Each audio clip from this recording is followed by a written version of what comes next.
guys, welcome back to another revisited video. This week we are watching Jurassic Park 2: The Lost World. Yes, we are back here watching Jurassic Park 2: The Lost World. This is the second video, obviously revisiting all of the Jurassic Park movies before the new Jurassic World Dominion movie obviously comes out. I have watched Jurassic Park 1 in the previous week's videos. If you want to go and check that out, please do. That video is up already. But then Jurassic Park 2. This is the follow-up, of course, to the first Jurassic Park movie. And again, we get Steven Spielberg coming back directing this movie. We don't get many of the cast returning. We get some new cast. We do get Jeff Goldblum returning. But we also get new appearances from Rachel McAdams as well as Vince Vaughn. This film for me isn't as good as the first one, no way near. I think they very much just felt we need to create a film on Jurassic Park because obviously the first one did so well. We need to just use that Jurassic brand and just create a new one. Wouldn't have surprised me if this film was like a straight to DVD or straight to VHS movie back in the 90s, and I was disappointed, really disappointed with it.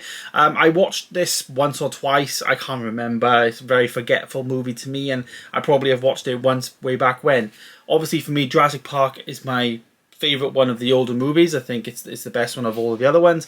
But watching this one again, it doesn't hold up well. For me, it really doesn't. There's no real story in this movie, and as I said, it just feels like a straight to DVD, straight to TV type of movie. There's no real need for the film. I guess if they were going to do a follow-up to Jurassic Park, what could you have done? The idea of a second island, I guess, is the potential they could have gone down. So I feel like they chose the obvious storyline, because what other storyline could they have realistically chose? But for me, it didn't hold up well. The story was a bit bland. When I actually started watching the movie, there was a lot of CGI, and the CGI was really bad.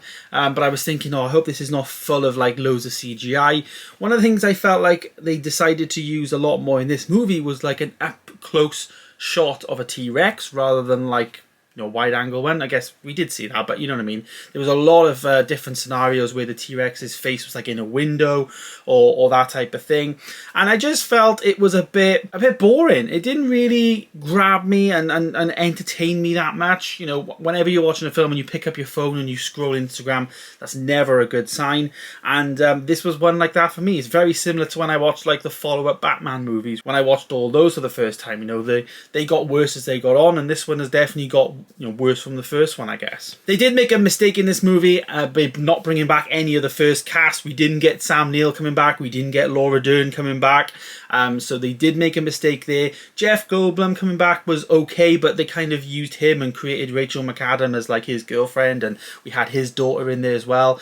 So they went down that route, and for me, what made it great about the whole first Jurassic Park movie was Sam Neill, was Laura Dern, was the two grandchildren, all of that. You know, the suspense in the movie added with those characters just worked. In this film, there was hardly any suspense, and the only suspense I felt really was when the van was hanging off the cliff. Didn't even involve dinosaurs. They were just like, are they going to survive? Is the vehicle going to fall?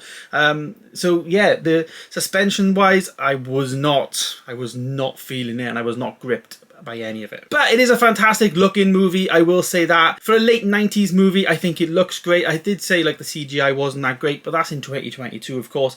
I'm sure this film would have looked fantastic when it came out. The music, of course, did follow through. And as I say, you know, the story is what it is. It's just dinosaurs chasing, you know, people. Was it done well? Could it have been done better? It could have been done better. It was done okay. So rating the movie, I'm going to rate this a 6.5 out of 10. For me, it wasn't like awful, but it just didn't grab me as much as the first one. I appreciate like all of the like models that they created of obviously like the dinosaurs, like creating actual dinosaurs, and actually of course filming on a location. I think Steven Spielberg did an okay job, but it's by no means a great Steven Spielberg movie. It's nowhere near, but it's average, you know. It's not fantastic, but I just think that if they brought the old characters back, maybe changed a little bit of the story, it may have done a bit better. But there we go. So there it is, guys. There is my revisiting of Jurassic Park 2. Of course, stay tuned for next week. We will be watching Jurassic Park 3. And of course, please do like, share, and subscribe this video if you're interested in seeing any more. Thanks for watching, guys. I'll see you in the next one.